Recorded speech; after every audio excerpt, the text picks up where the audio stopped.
Hello everyone, a very good evening to all and welcome back to our YouTube channel Success JK247. I hope guys you are all fine and आज guys आप जानते हो कि आज day 5th है हमारा most expected MCQ series of general awareness की। सो अगर अभी तक किसी ने भी जो है पिछले 4 लेक्चर्स नहीं देखे हैं तो यही रिकमेंड करती हूँ कि आप जो है ज़रूर से उन लेक्चर्स को देखें, बिकॉज़ मैंने जो लास्ट सेशन में क्वेश्चन अराइज किए थे तो मोस्टली स्टूडेंट्स कंफ्यूज थे। तो कन्फ्यूजन किस वजह से है? बिकॉज़ आपने क्रोनोलॉजिकल ऑर्डर में जो है उन लेक्चर्स को नहीं देखा। तो आप जो है पुराने जितने भी लेक्चर्स हैं 5, आई होप ये आई थिंक ये 5th सेशन है, 4 इससे पहले हो चुके हैं, आप जो है प्लेलिस्ट से वहाँ पे देख सकते हैं। क्लियर? तो स्टार्ट करते हैं फिर आज का सेशन। क्वेश्चन नंबर 1 है, the outer plains of UT of JNK are locally known as, कि union territory Jammu and Kashmir में जो आउटर प्लेन्स हैं उनको जो है लोकली क्या बोला जाता है? ऑप्शन ए है वुडार्स, ऑप्शन बी है खर्ड्स, ऑप्शन सी है पहाड्स और ऑप्शन डी है अंदरवा एंड बाजवात। तो गाइस आपने याद रखना है सबसे पहले कि आउटर प्लेन्स को JNK यूटी में लोकली क्या बोला जाता है? अंदरवा एंड बाजवात।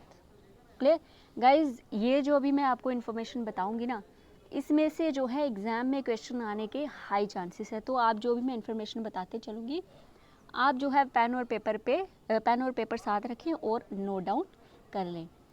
क्लियर? तो जैसा इस क्वेश्चन का आंसर मैंने बता ही दिया कि आउटर प्लेन्स को JKUT में लोकली क्या बोला जाता है? अंदरवा एंड बाजवात। क्लियर? तो ये आउटर प्लेन है क्या, थोड़ा मैं आपको डिटेल में बताती हूँ कि जम्मू कश्मीर की जो यूनियन टेरिटरी है उसको मेनली 4 मेन फिजियोग्राफिक रीजन में डिवाइड किया गया है। कितने? 4। पहले जो है 5, आई थिंक 5-6 हुआ करती थी, बट लद्दाख जब से अलग से यूनियन टेरिटरी बना है तो अब मेनली जो है 4 ही हैं। पहली आ जाती है आउटर प्लेन्स, सेकेंड आ जाती है शिवालिक्स, थर्ड आ जाती है मिडल हिमालयास और फोर्थ आ जाती है वैली ऑफ कश्मीर। क्लियर? अच्छा जी, अब मैंने आपको आउटर प्लेन्स का तो बता दिया कि इनको क्या बोला जाता है, अंदरवा एंड बाजवात। तो अगर आपने मेरे को जो है मैंने बहुत कोशिश की मैप मिल जाए ये फिजियोग्राफिक रीजन का, बट मुझे मिला नहीं। अगर मुझे मिल जाएगा तो मैं जो है टेलीग्राम चैनल पे डाल दूँगी। सो जैसे आप जानते हो कि JNK का मैप कुछ जो है JNK मैप में जो साउदर्न मोस्ट प्लेन्स आते हैं वो क्या हैं? आपके आउटर प्लेन्स हैं। देन क्या आ जाते हैं? शिवालिक्स आ जाते हैं। क्लियर? फिर आ जाते हैं मिडिल हिमालयास और फिर आ जाती है वैली ऑफ कश्मीर। क्लियर? ये जो है फ्रॉम साउथ टू नॉर्थ में बता रही हूँ। क्लियर? पहले क्या आ गए? आउटर प्लेन्स, देन शिवालिक्स, फिर आ गए हमारे मिडिल हिमालयास और उसके बाद आ जाते हैं valley of Kashmir. Outer plains के बारे में मैंने आपको इन्फॉर्मेशन दे दी। अब बात कर लेते हैं शिवालिक्स की। तो शिवालिक्स क्या है? ये यंगेस्ट सब ट्रॉपिकल जो है रीजन है JNK का। क्लियर? और जो है अब बात कर लेते हैं किसकी, हम शिवालिक्स की ही कर रहे थे, तो अब बात कर लेंगे मिडल हिमालयास। तो जो मिडल हिमालयास हैं उनको और क्या बोला जाता है? Middle Himalayas basically Pir Panjal range वाला जो एरिया है उसको मिडल हिमालयास बोला जाता है। क्लियर? और मिडल हिमालयास को ही जो है लोकली क्या बोला जाता है? पहाड्स। क्लियर? आपने ये बात गाइस याद रखनी है कि मिडल हिमालयास को क्या बोला जाता है? पहाड्स। ठीक है? और इसमें जो है एक और इम्पॉर्टेंट पॉइंट कि जैसे सब जानते हैं कि वैष्णो देवी की जो केव है वो त्रिकुटा हिल्स में है, बट वो कौन से फिजियोग्राफिक रीजन में आएगी? तो आपने याद रखना है कि मिडल हिमालयास में ही जो है त्रिकुटा माउंटेन्स आते हैं और वहाँ पे क्या है? माँ वैष्णो देवी केव जो है। क्लियर? सो अब नेक्स्ट आ जाते हैं क्या? नेक्स्ट आ गए हमारे the valley of Kashmir. Valley of Kashmir में भी जो है उसको फर्दर 3 रीजन में डिवाइड किया गया है। तो उनमें से अगर मोस्ट इम्पॉर्टेंट देखा जाए तो कौन से आ जाते हैं? करेवास। करेवास क्या है? जहाँ पे बेसिकली सैफरॉन ग्रोन किया जाता है। क्लियर? और करेवास को जो है लोकली क्या बोला जाता है? वुडार्स। क्लियर? तो आपने याद रखना है जितना भी मैंने आपको बताया कि आउटर प्लेन्स जो है उनको क्या बोला जाता है लोकली? अंदरवा एंड बाजवात। फिर बात की मैंने शिवालिक्स की। शिवालिक्स के बाद देन हम आए मिडल हिमालयस पे। मिडल हिमालयस वाला एरिया कौन सा आ गया? जो पीर पंजाल रेंज का एरिया आ जाता है। और लोकली जो है इसको क्या बोला जाता है? पहाड्स। ठीक है? और मैंने एक और पॉइंट बताया इसमें कि माँ वैष्णो देवी जो केव है वो कहाँ पे लोकेटेड है, त्रिकुटा हिल्स में, और त्रिकुटा हिल्स कहाँ पे आ जाते हैं आपके मिडल हिमालयाज़ में। क्लियर। फिर मैंने आपको पॉइंट बताया कि वैली ऑफ कश्मीर में ही जो है फर्दर इसको 3 पॉइंट्स में डिवाइड किया है, उसमें से इंपॉर्टेंट क्या है, करेवास। करेवास को वुडार्स लोकली बोला जाता है, और जो है करेवास में जो है सेफ्रॉन जो आप जानते ही हो वहाँ पे ग्रो किया जाता है। क्लियर। आई होप आपको ये क्लियर हुआ होगा। अब यहाँ पे मैं आपको इंपॉर्टेंट पॉइंट बताऊँगी आज कि डिस्ट्रिक्ट बारामूला जो है उसको क्या बोला जाता है, food bowl of J&K। Clear.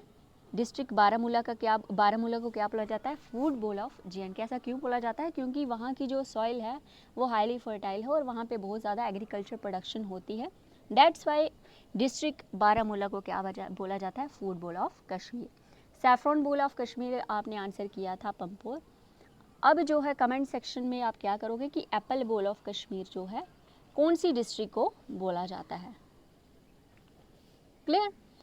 So I hope आपको क्लियर हुआ होगा। अब जो बढ़ते हैं हम अपने नेक्स्ट क्वेश्चन की ओर।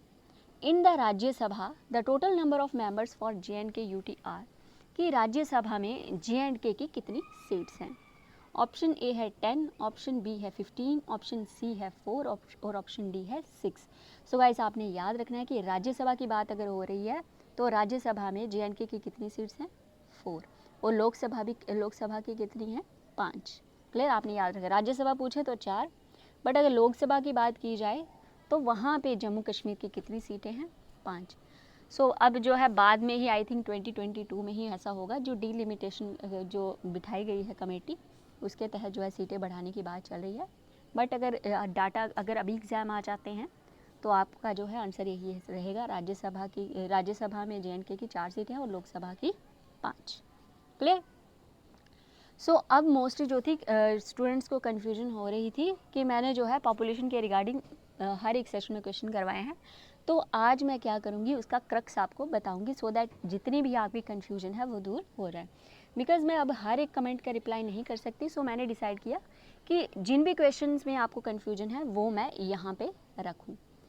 सो अब पहली बात आ जाती है कि district with high child population. Guys हम यहाँ पे बात कर रहे हैं चाइल्ड पॉपुलेशन की, तो सबसे ज़्यादा चाइल्ड पॉपुलेशन कहाँ पे है, अनंतनाग में। ठीक है, आपने जो है ये पॉइंट अच्छे से देखने हैं कि पॉपुलेशन की बात तो हो रही है, but which type of population they were asking. Okay, so आपने याद रखना है कि चाइल्ड पॉपुलेशन हाई कहाँ पे है, अनंतनाग में, और लोग चाइल्ड पॉपुलेशन डिस्ट्रिक्ट कौन सी है, सांबा। क्लियर, ये चाइल्ड पॉपुलेशन की बात हो गई। अब हम बात करेंगे पॉपुलेशन की, नॉर्मल पॉपुलेशन।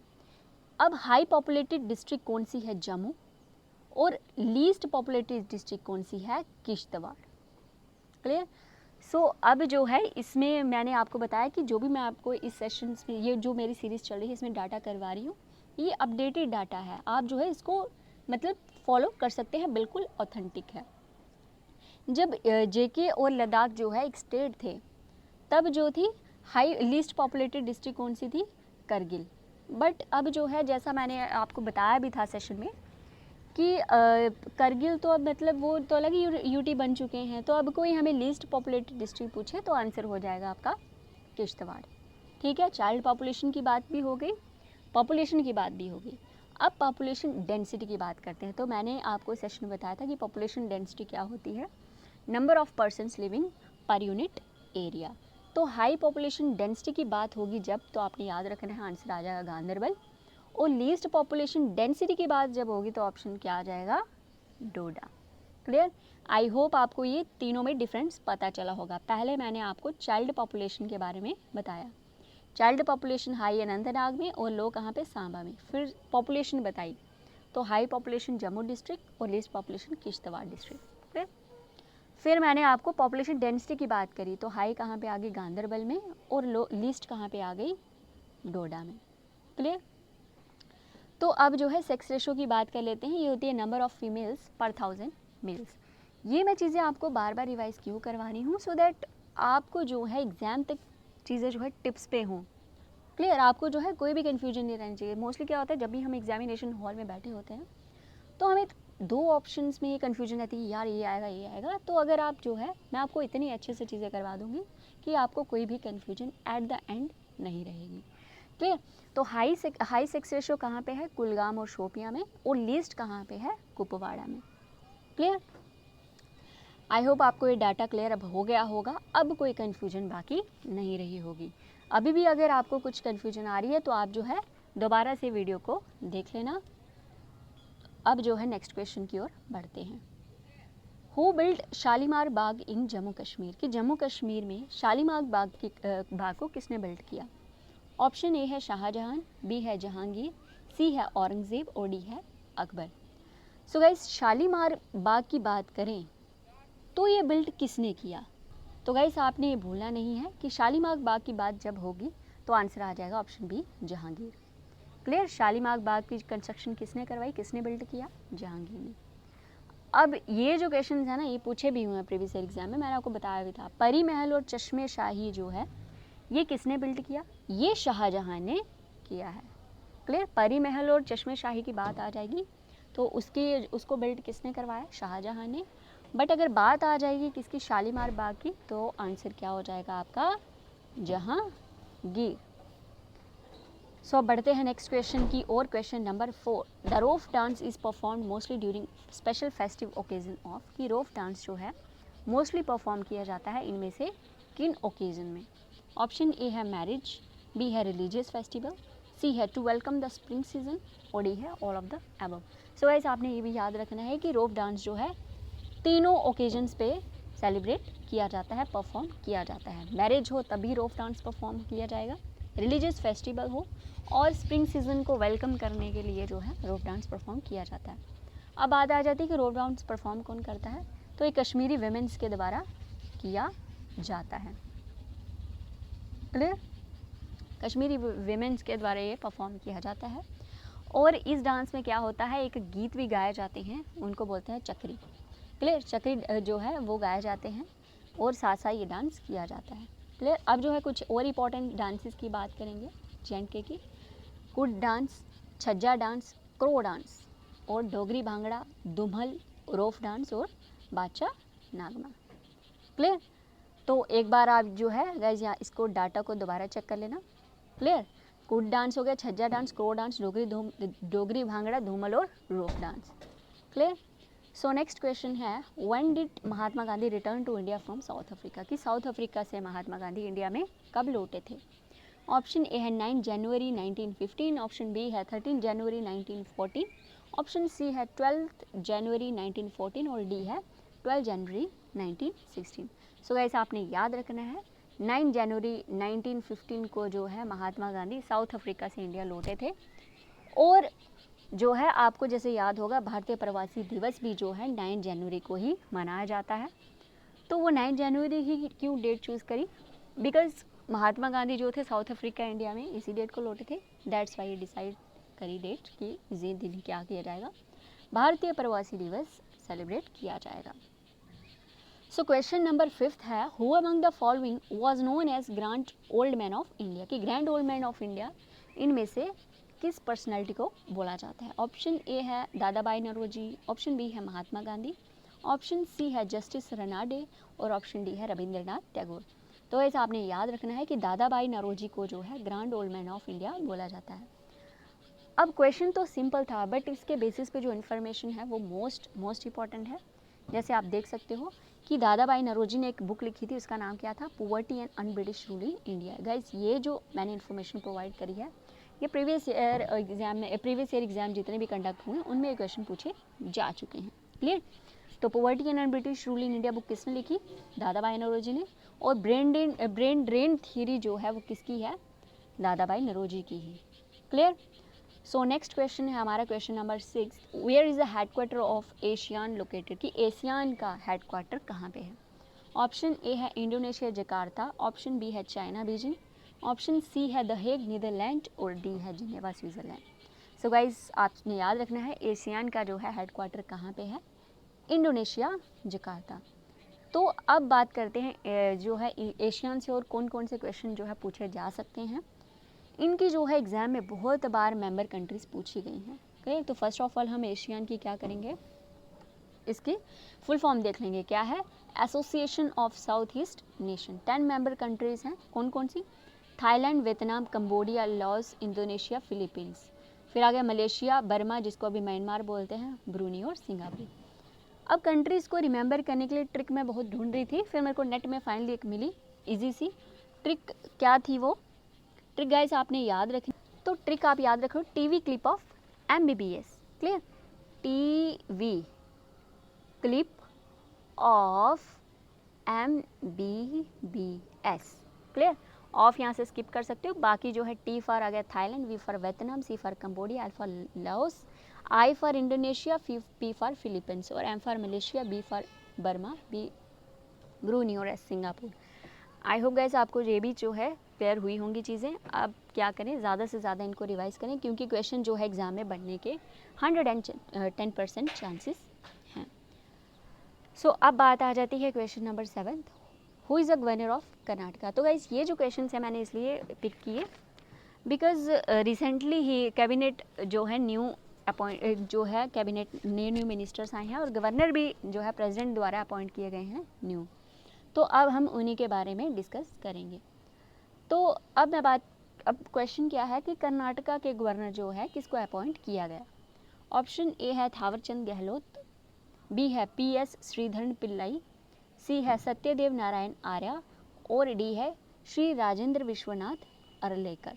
सो गाइस इसका करेक्ट आंसर क्या आ जाएगा, कर्नाटका के गवर्नर रिसेंटली किसको अपॉइंट किया गया है, थावरचंद गहलोत को।